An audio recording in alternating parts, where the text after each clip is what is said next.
ഈശോ പ്രവർത്തിച്ച ആദ്യത്തെ അത്ഭുതമാണ് കാനായിൽ വെച്ച് വെള്ളം വീഞ്ഞാക്കുന്നത്. ഈശോ മദ്യപാനം പ്രോത്സാഹിപ്പിക്കുകയാണ് എന്ന് പറഞ്ഞ് നമ്മളിൽ പലരും ചിരിച്ചിട്ടുണ്ടാവും. സത്യത്തിൽ സാത്താൻ നമ്മളെക്കൊണ്ട് ചിരിപ്പിച്ചതാണ്. പക്ഷെ നമ്മൾ ചിരിക്കാതെ ചിന്തിച്ചു നോക്കുകയാണ് എങ്കിൽ ഈശോ ചെയ്യാൻ പോകുന്ന കാര്യങ്ങളുടെ ഒരു ട്രെയിലറാണ് ശരിക്കും കാനായിലെ അത്ഭുതം. യോഹന്നാൻ്റെ സുവിശേഷത്തിൽ 2-ാം അധ്യായത്തിലാണ് കാനായിലെ അടയാളത്തെപ്പറ്റി പറയുന്നത്. 1-ാം അധ്യായത്തിലെ 29-ാമത്തെ വാക്യത്തിൽ പറയുന്നു അടുത്ത ദിവസം, 35-ാമത്തെ വാക്യത്തിൽ പറയുന്നു അടുത്ത ദിവസം, 43-ൽ പറയുന്നു പിറ്റേ ദിവസം. അപ്പോൾ 4 ദിവസം കഴിഞ്ഞു.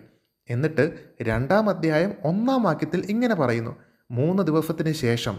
അപ്പോൾ കാനായിലെ വിവാഹ വിരുന്ന് 3-ാം ദിവസവുമാണ്, 4ഉം 3 7-ാമത്തെ ദിവസവുമാണ്.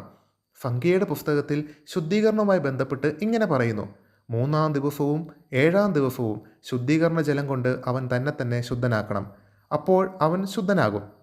3-ാം ദിവസവും 7-ാം ദിവസവും ശുദ്ധികർമ്മം നടത്തിയില്ല എങ്കിൽ അവൻ ശുദ്ധിയുള്ളവനാവുകയില്ല. ദൈവം 7 ദിവസം കൊണ്ട് സൃഷ്ടിച്ച ഭൂമിയെ തൻ്റെ ഉദ്ധാനത്തിൻ്റെ 3-ാം ദിവസത്തിൽ നവീകരിക്കുവാനാണ് ഈശോ വന്നത്. ഇനി ഒന്ന് ശ്രദ്ധിക്കാമോ? ഈശോ വെള്ളം നിറയ്ക്കുവാൻ ആവശ്യപ്പെട്ടത് ശുദ്ധീകരണത്തിനുള്ള കൽഭരണികളിലാണ്, അല്ലാതെ ഒഴിഞ്ഞിരുന്ന വീഞ്ഞ് പാത്രങ്ങളിലല്ല. വീഞ്ഞ് തോൽക്കുടങ്ങളിലോ മൺകലങ്ങളിലോ സൂക്ഷിക്കാറുള്ളൂ. വീഞ്ഞ് കുടിച്ച് മത്ത് പിടിച്ചിരിക്കുന്ന ആൾക്കാർക്ക് അതിനേക്കാൾ വീര്യമുള്ള ഒന്ന് ലഭിച്ചതായിട്ടാണ് അനുഭവവേദ്യമായത്.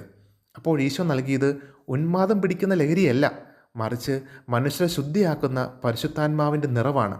അത് സ്വീകരിച്ചവരെ കണ്ടാലും ഉന്മത്തരായി തോന്നും.